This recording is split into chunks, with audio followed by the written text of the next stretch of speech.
92.7 big FM पर आप सुन रहे हैं यादों का idiot box with Nilesh Mishra season 3। दोस्तों, हमारी कहानियां आप रेडियो के अलावा जब चाहें मोबाइल फोन पर ये नंबर डायल करके सुन सकते हैं 505-6677 यानी 505-6677। दोस्तों, जो कहानियां मैं आपको सुनाता हूं वो लिखी होती हैं मेरी मंडली ने। जी हाँ, मुंबई, दिल्ली और भारत के कई शहरों में एक राइटर्स की मंडली है जिनको मैं ट्रेन करता हूं। दोस्तों, मैं आपको सुनाने जा रहा हूं आजम कादरी की लिखी कहानी बेनाम स्टेशन पार्ट 2।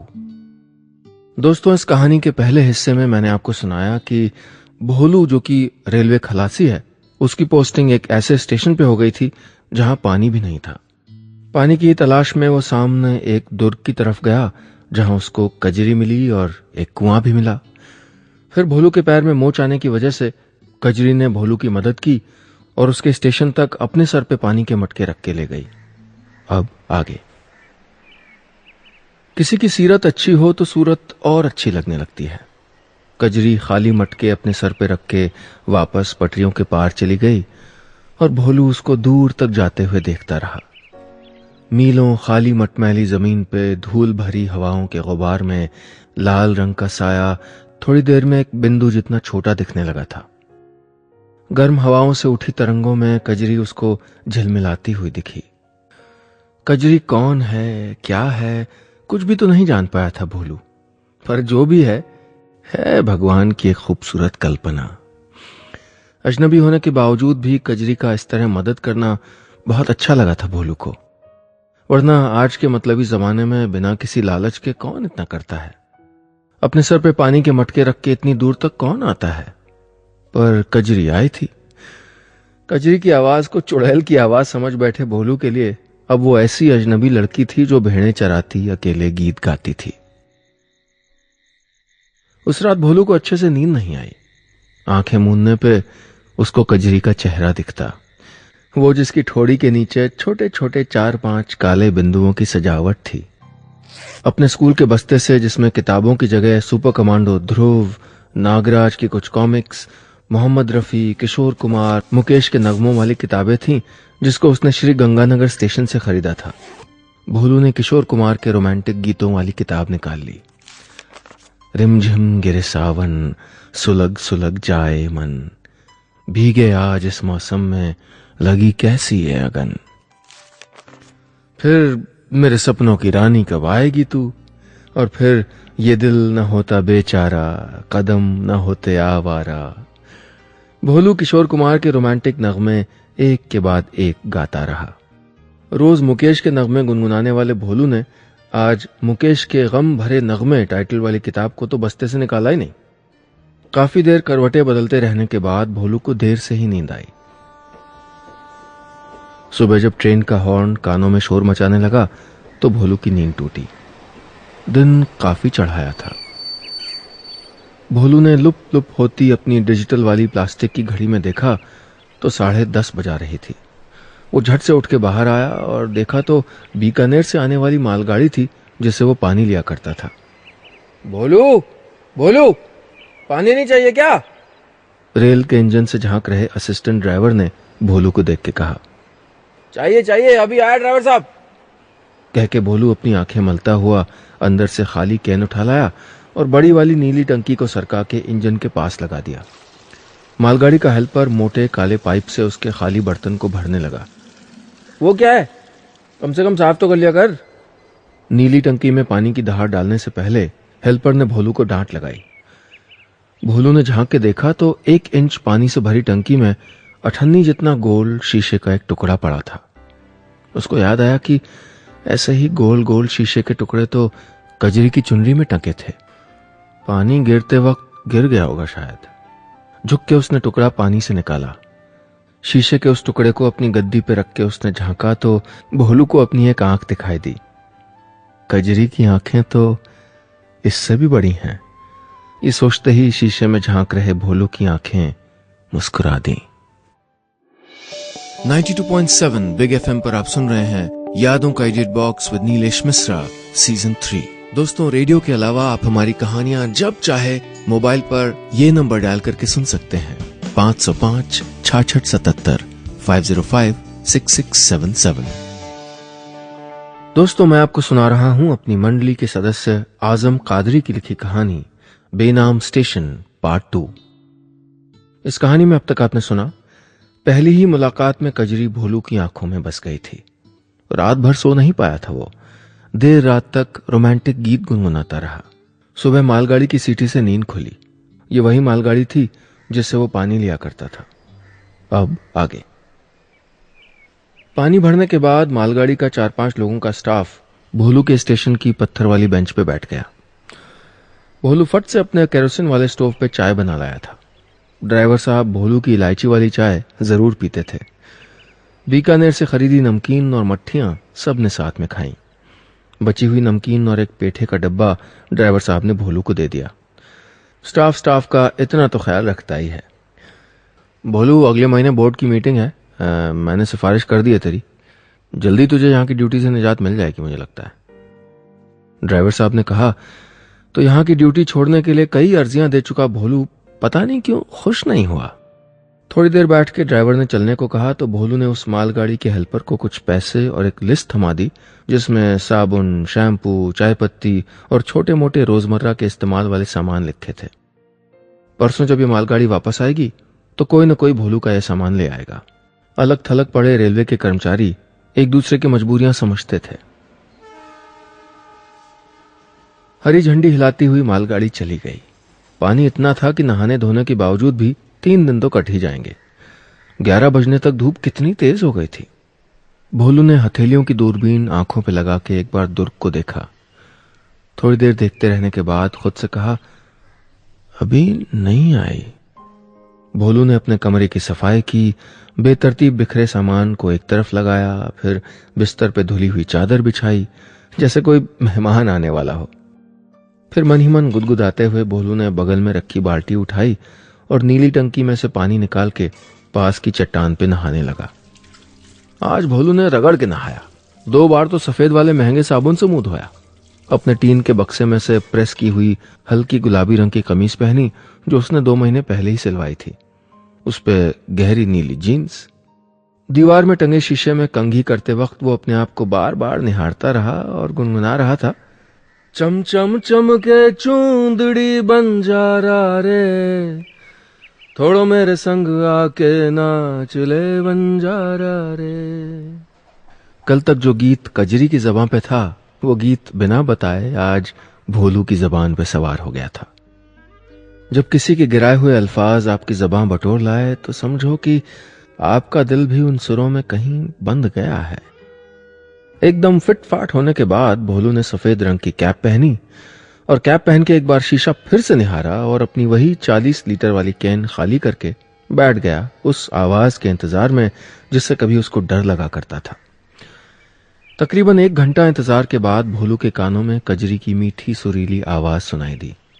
हलक छुप ना जाओ जी, मन दीद कराओ जी, रे क्यों तरसावे हो, मैंने शकल दिखाओ जी, थारी शरारत सब जानू मैं चौधरी, मारे से पंगा ना ले ओ मैं कहन लगी, मारे हिवड़े में जागी धौकनी तू चंदा में थारी, चांदनी मेरे दामन में बांधी खुशी, मारे हिवड़े में जागी धौकनी तू चंदा में थारी, चांदनी मेरे दामन में बांधी खुशी, मन झूम झूम झूम। भोलू को तो जैसे इसी पल का इंतजार था। उसने झट अपना गानों की किताबों वाला बस्ता लटकाया, खाली केन उठाई और पटरियों के उस पार चल दिया, आवाज की उस पगडंडी पर। 92.7 बिग एफएम पर आप सुन रहे हैं यादों का edit box with Nilesh Mishra season 3। दोस्तों, रेडियो के अलावा आप हमारी कहानियां जब चाहे मोबाइल पर ये नंबर डायल करके सुन सकते हैं 505-6677 505-6677। दोस्तों, मैं आपको सुना रहा हूं अपनी मंडली के सदस्य आजम कादरी की लिखी कहानी बेनाम स्टेशन पार्ट 2। इस कहानी में अब तक आपने सुना, ड्राइवर साहब ने भोलू को बताया कि उसकी इस बीहड़ स्टेशन से ड्यूटी हटाने की अर्जी हो सकता है जल्दी ही कबूल हो जाए। लेकिन भोलू का मन हंसने के बजाय बुझ गया था।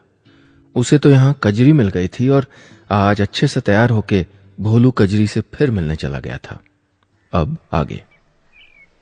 हवाएं कल ही की तरह गर्म थीं, लेकिन उनकी तपिश आज भोलू के अंदर उठ रही उमंग के सामने फीकी पड़ रही थी।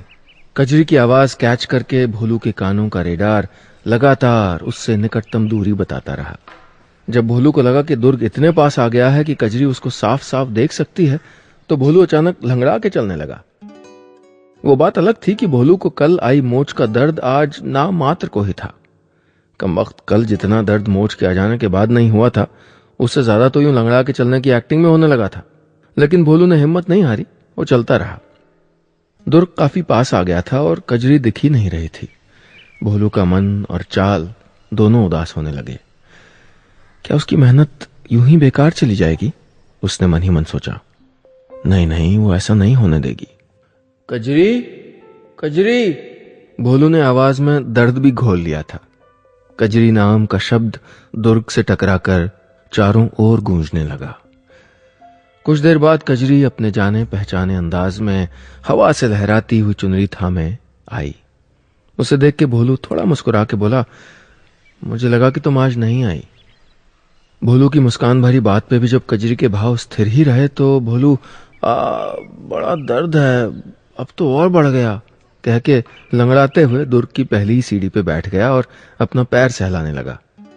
शायद दया भाव में ही उसका हालचाल पूछ ले। चाहे पैर में दर्द हो कि पीठ में, आज मत सोचना कि मैं पानी लेके चलूंगी तेरे साथ, कहते हुए कजरी वहीं खंबे से टिक के बैठ गई। पासा उल्टा पड़ा था, फिर भी अरे नहीं नहीं, कल तूने जितना किया वही क्या कम है, जितना हो सके ले जाऊंगा खुद ही, भोलू ने बड़ी बेचारगी में कहा। पर कजरी घास के तिनके से अपने नाखून साफ करती रही। थोड़ा पानी मिलेगा, बहुत प्यास लगी है। भोलू की इस बात पे कजरी ने एक पल उसको देखा और फिर अंदर चली गई। जब मटकी लेके भोलू को थमाने लगी तो भोलू ने धीरे से कहा, मेरा नाम भोलू है। वो क्या कि बचपन में मेरा चेहरा बहुत ही भोला दिखता था ना, बस तभी से मेरा नाम भोलू पड़ गया। भोलू जितनी बातें करने की कोशिश करता, कजरी उतनी ही खामोश रहती। तुम यहीं रहती हो? भोलू ने फिर पूछा। पल्ली तरफ 3 कोस पे हमारा गांव है, वहां के सारे कुएं सूख गए, इसलिए मैं इधर आ जाती हूँ, अपने नाखून साफ करते करते कजरी ने जवाब दिया। तो बाकी गांव वाले पानी पीने के लिए क्या करते हैं? भोलू ने फिर पूछा तो कजरी कुछ सेकंड खामोशी में शून्य को तकती रही और बिना भोलू की तरफ देखे ही जवाब दिया, गांव में बचाई कौन है, 2-4 घरों को छोड़ के सारे लोग चले गए। और तेरे घर वाले? क्यों इतना पूछ रहा है कि ब्याह करेगा हमारे से? कजरी ने थोड़ा खींचते हुए जवाब दिया तो भोलू सक पका गया। नहीं, मैं तो यूं ही, तुम तो जरा सी बात पे गुस्सा हो जाती हो। भोलू सामने उठे गर्म धूल के चक्कर को देखने लगा जो खाली मैदान में अभी अभी उठा था।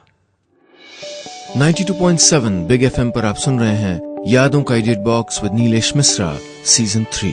दोस्तों, रेडियो के अलावा आप हमारी कहानियां जब चाहे मोबाइल पर ये नंबर डायल करके सुन सकते हैं, 505-6677 505-6677।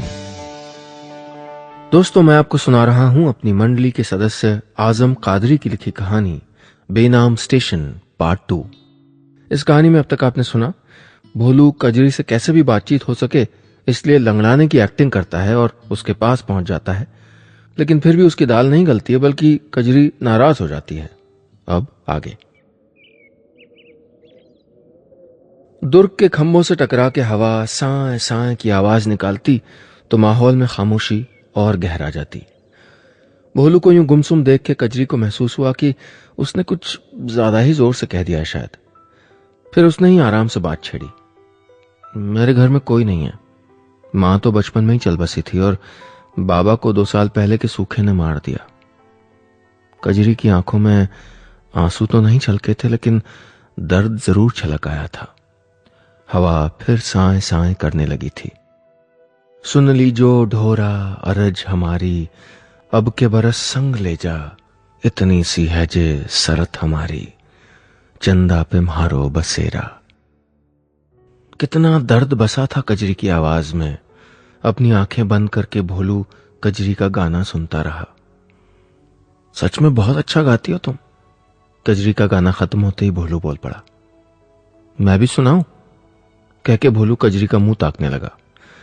हौले से मुस्कुरा के कजरी ने हाँ में सर हिलाया। अपना किताबों वाला बस्ता उठा के भोलू झट से सीढ़ियां चढ़ के कजरी के सामने वाले खंबे के पास बैठ गया।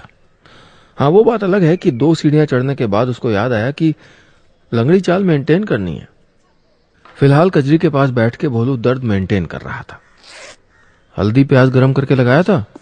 कजरी ने पूछा तो भोलू ने ना में सर हिला दिया और अपने बस्ते में से प्यार के रोमांटिक फिल्मी गीत वाली किताब निकाल ली। पेज उसने कल ही मोड़ दिया था, सो गाना ढूंढने में ज्यादा वक्त नहीं लगा।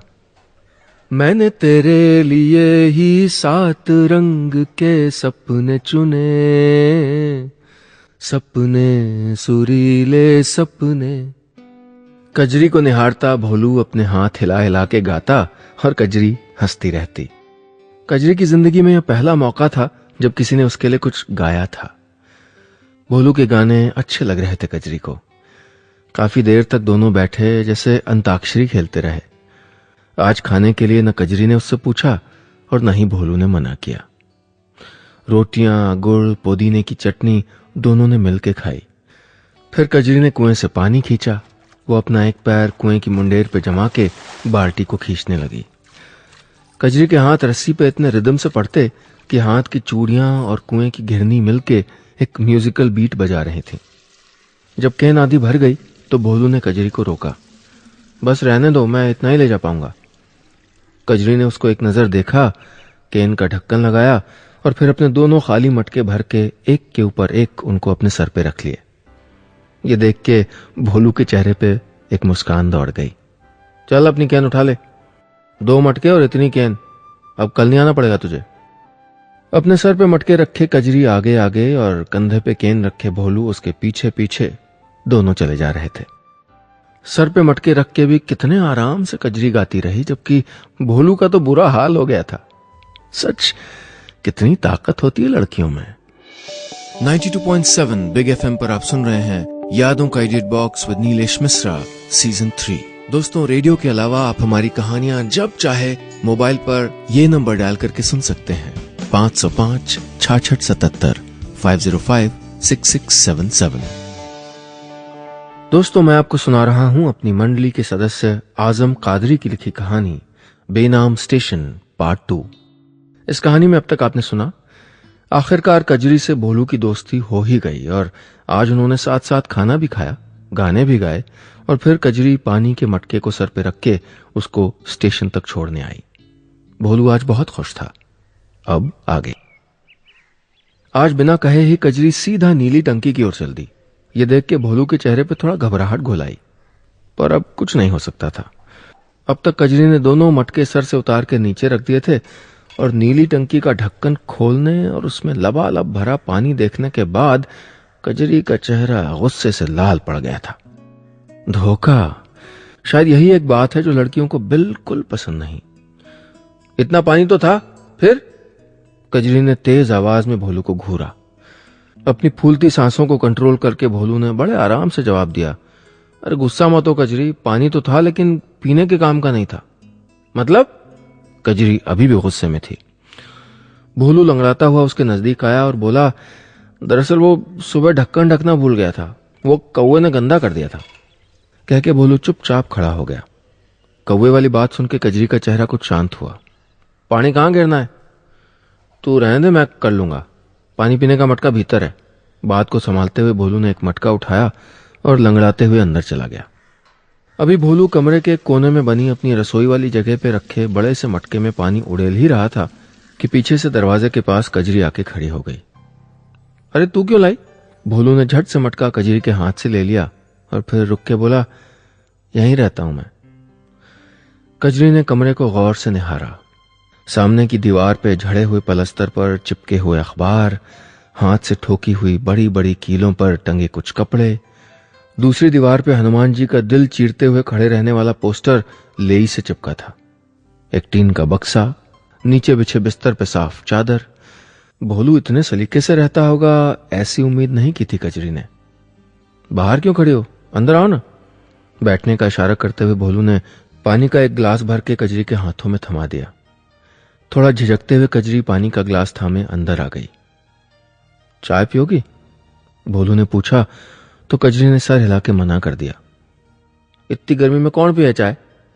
अरे मैं इलायची वाली ऐसी चाय बनाऊंगा कि सारी गर्मी भाग जाएगी, कह के भोलू ने अपने केरोसिन वाले स्टोव में पंप से हवा भरनी शुरू कर दी।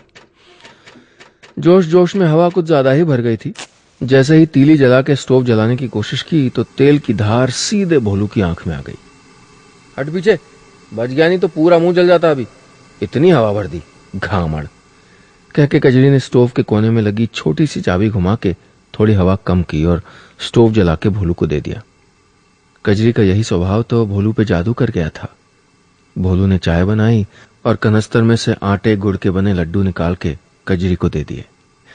इस तरह भोलू को काम करते देख के उसे बहुत अच्छा लग रहा था। 92.7 बिग एफएम पर आप सुन रहे हैं यादों का edit box with Nilesh Mishra season 3। दोस्तों, रेडियो के अलावा आप हमारी कहानियां जब चाहे मोबाइल पर ये नंबर डायल करके सुन सकते हैं 505 66 77 505 6677। दोस्तों, मैं आपको सुना रहा हूं अपनी मंडली के सदस्य आजम कादरी की लिखी कहानी बेनाम स्टेशन पार्ट 2। इस कहानी में अब तक आपने सुना, स्टेशन पे टंकी पानी से भरी देख के कजरी को गुस्सा आ गया था और भोलू की चोरी पकड़ी गई थी, लेकिन फिर भी उसने बात संभाल ली और कजरी को मना लिया। भोलू ने अपने रहने के इंतजाम को कितने करीने से संभाला था।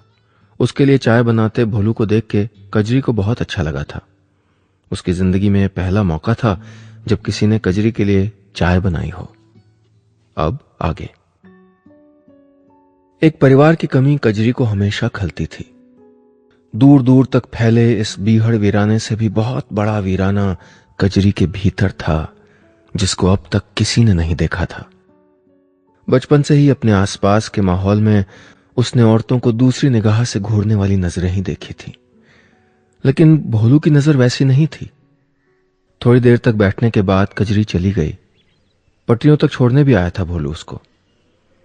मारे को नहीं लगता कि तुझको हल्दी प्याज चढ़ाने की जरूरत है, इतना कह के कजरी मुस्कुराई और चली गई। कजरी के अपने घर में आने और दोस्ती हो जाने की खुशी में वो भूल ही गया था कि उसको लंगड़ी चाल वाला ड्रामा चालू रखना है। भोलू पहले तो डर गया, लेकिन जब कजरी को हंसते देखा तो मुस्कुरा के अपना सर खुजाता रहा। अब तो रोज कजरी के आते ही भोलू दुर्गा जाता और तब तक रहता जब तक ढलते सूरज की लाल रोशनी में कजरी अपने रेवड़ को लेके चली न जाती। कोई मन का साथी मिल जाए तो बीहड़ का सफर भी आसान लगने लगता है। भोलू को लगता था कि वो सारी जिंदगी इसी तरह काट दे, पर कहीं उसकी अर्जी कबूल हो गई और उसका ट्रांसफर हो गया तो क्या होगा, ये सोच के ही वो डरने लगता था। एक दिन भोलू को गानों वाली किताब पढ़ते देख के कजरी ने धीरे से कहा था, तू मुझे पढ़ना सिखाएगा? मेरा बहुत मन था स्कूल जाने का, पर बापू ने जाने नहीं दिया। जैसे किसी छोटे से बच्चे के दिल से निकली हो ये बात। मैं कल अनूपगढ़ जा रहा हूं, बड़े बाबू ने बुलाया, वहीं से तेरे लिए किताबें ला दूंगा कजरी, फिर तू ये सारे गाने खुद पढ़ के गाना। कजरी को किताब दिखाते हुए भोलू ने कहा तो उसने खुशी से वो किताब भोलू के हाथ से अपने हाथ में ले ली। दबे हुए समाज में पढ़ने का सपना देखना भी लड़की के लिए कितनी बड़ी खुशी हो सकती है, ये तो कजरी का दिल ही जानता था। अगले दिन मालगाड़ी पे बैठ के भोलू उस बेनाम स्टेशन से अनूपगढ़ को चल दिया। सबसे पहले बाजार से उसने छोटा आ, बड़ा आ और ABCD वाली किताबें खरीदी, फिर अपने घर के खाने पीने का कुछ सामान खरीदा। सामने एक दुकान पे टंगी चुनरियों को देख के उसको कजरी की कई जगह से सिली पुरानी चुनरी याद हो आई। पैसे कम ही बचे थे, फिर भी सस्ती सी गुलाबी रंग की एक चुनरी भोलू ने खरीद ली। बाजार का काम निपटा के भोलू अनूपगढ़ स्टेशन की ओर हो लिया। बड़े बाबू ने याद किया था, कितना डरा हुआ था वो, कहीं उसका ट्रांसफर हो गया तो। भोलू भगवान से मन की मुराद मांगता रहा। अपने और खलासी दोस्तों से मिलने के बाद भोलू साहब के कमरे में पहुंचा। उस वक्त वो कुछ कागज देखने में व्यस्त थे। साहब जी, आपने बुलाया था? भोलू ने डरते हुए कहा। भोलू, बैठ जाओ। मुझे पता है जहां तुम्हारी ड्यूटी लगाई गई है वो जगह एकदम बीहड़ है। दिक्कत तो है, हमने तुम्हारी अर्जी पे ध्यान भी दिया, पर इस वक्त और कोई है नहीं जिसकी बदली कर सके। तुम कुछ महीना और रह जाओ। साहब ने कहा तो भोलू के चेहरे पर जो डर था वो मुस्कान में तब्दील हो गया। अरे साहब कोई नहीं, अब मुझे वहां अच्छा लगने लगा है, भोलू ने कहा तो साहब उसको टिकटिकी बांधे देखते रह गए। साहब जी मैं अर्जी लिखे देता हूं, मेरी ड्यूटी वहीं रखी जाए। इतना कह के भोलू साहब के कमरे से चला गया। शायद उसे एक शाम जब चिड़ियां अपने घोंसलों को लौट रही थीं और कजरी अपनी भेड़ों के गले में पड़ी घंटियों की आवाज के साथ गाते हुए अपने गांव लौट रही थी, उस शाम भोलू कजरी के लिए कुछ अक्षर सीने से चिपकाए लौट गया था उस बीहड़ बेनाम स्टेशन की ओर। बस इतनी सी थी ये कहानी।